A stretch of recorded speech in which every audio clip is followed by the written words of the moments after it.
So I have some copy that the client is going to need to have on here, kind of a leading text here. So let's just reduce this in size. Right now this is 12 points. This is kind of your leading line or headline. So let's make that about 11. And these are going to be all the different breakout topics. So let's see how we can maybe shift these guys over here. We're going to have to do, well, we already have featuring, so that'll be okay. And we're going to have some kind of call to action down here, and that'll leave space for our copy. Maybe we can angle this a little bit, because why not? We have a flexible design system. For our horizontal logo, we can angle this and it won't take up so much space, because space is of the essence on this back. So we'll be able to bring that up, bring this over, make that white. And what I want to do is I like the blue.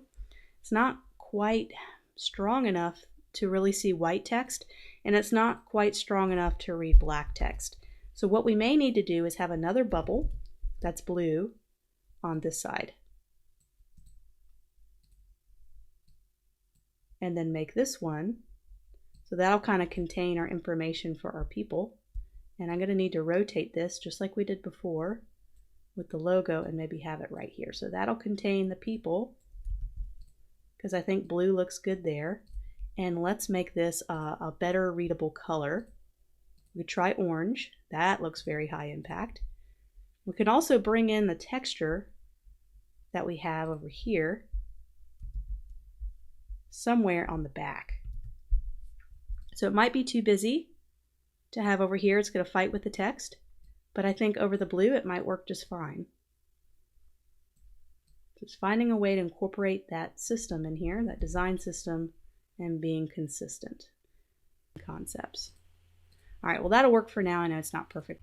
Okay, so let's flesh this out a little bit. What we could do is we could probably take this and put it on its own line, and let's break it up. We have 8, so it'd be perfect to split this up into 2 halves, 4 and then 4.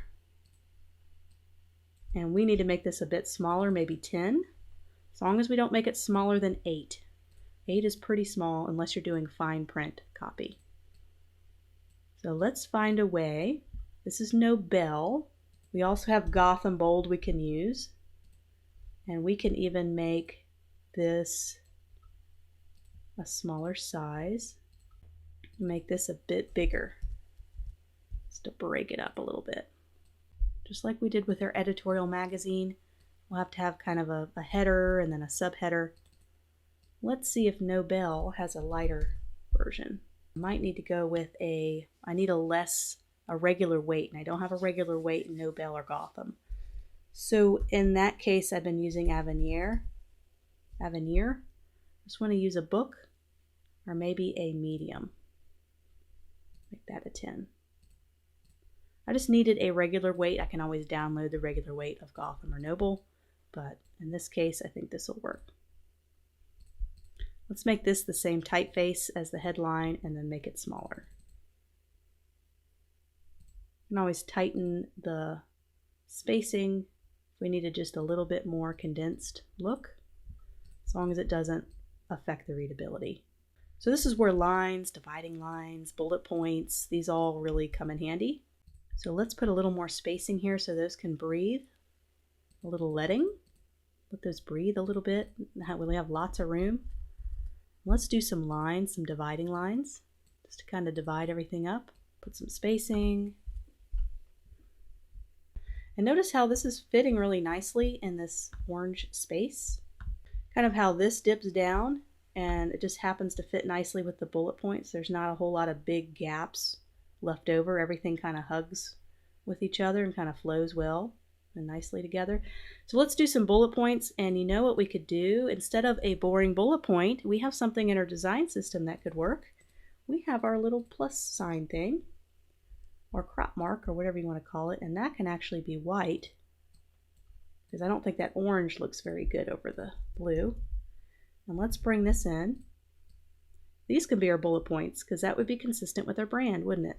Instead of just using a regular bullet point, finding ways to incorporate our branding in everything. Just went up and did a horizontal distribute center to make sure their spacing is all the same. And we'll make this a different color because we don't want that to affect the readability and look like a T. So let's bring out the blue or the purple. There we go, there's purple. We could probably make all of these a lot smaller too.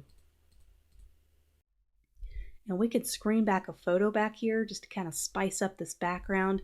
There's a couple things we could do with color contrast, because right now there's a lot of white and it all blends in together, which is not always a good thing. What if we tried another color here? Let's try this purple, just to add, kind of kick it up a little bit. Doesn't that really break it down even more and kind of adds a richness to it? So I think I'm going to keep that and see what we could do down here, and then we'll kind of explore whether a background photo will be too much or not. So register today, we need to have some kind of line here that's more than just register today. So limited seating or limited time, or we need to have some kind of call to action that has some kind of time limit to really encourage them to register quickly. That's always more effective. That's been proven time after time. If you put some kind of limit on the time of when they register, it always encourages more people to register. So I have register today limited tickets, so some kind of limitation I'm setting on them. And I want to be able to put the website right nearby or in the same line. And then this is not quite as important, how much it is per person, but I wanted to extend this out of the shape to kind of give it more of this layered look. So you have things protruding out from the shape, and I just have to work on some of this. There we go. I think that extends out nicely. I think there's enough margin here. I just need to make sure everything is aligned to the left and there's enough margin on the left side. We definitely have room to move this over if we wanted to feel like we can add a little more margin to the left side. So just bringing that over just a tad. And as long as we don't go into the gray area with our shape, we'll be okay. Okay, so I think the back is coming along nicely. We have everything we need to kind of grab their attention and give them all the information they need to register for the conference, register today. There's a website. Let's look at the front and the back together. Zoom out. Okay, so the front and the back together, and we're incorporating the blue. We have everything kind of consistent with our shape. And let's see what our audience looks like back there. Adds a little bit of spice there. We'll have to end up doing a clipping mask, but do color burn, cycling through these. This adds a little something, so that's what it was before,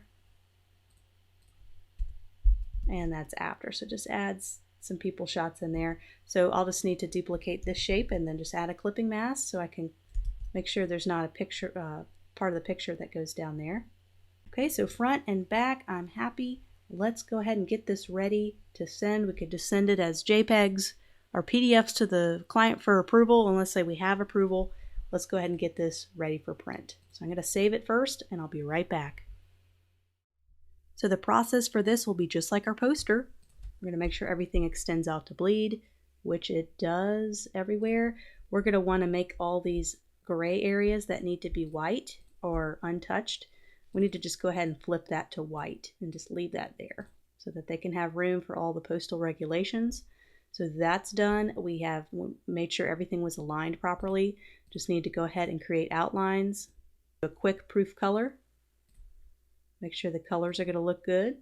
And then we're ready to export. So I'm going to go save as, PDF, and we're going to do the same thing. We're going to do a press quality. We're going to uncheck preserve editor capabilities because the printer is not going to need to go in and change anything. Marks and bleed, let's do trim marks, and let's use our bleed settings that we already set up when we open the document. And that's it. It's in CMYK mode. We're ready to go.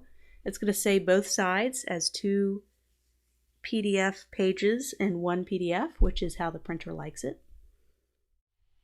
So here's our postcard. Here's the front with crop marks, and there's the back with crop marks. We're ready to send this to the printer to see if there's any issues with colors or anything.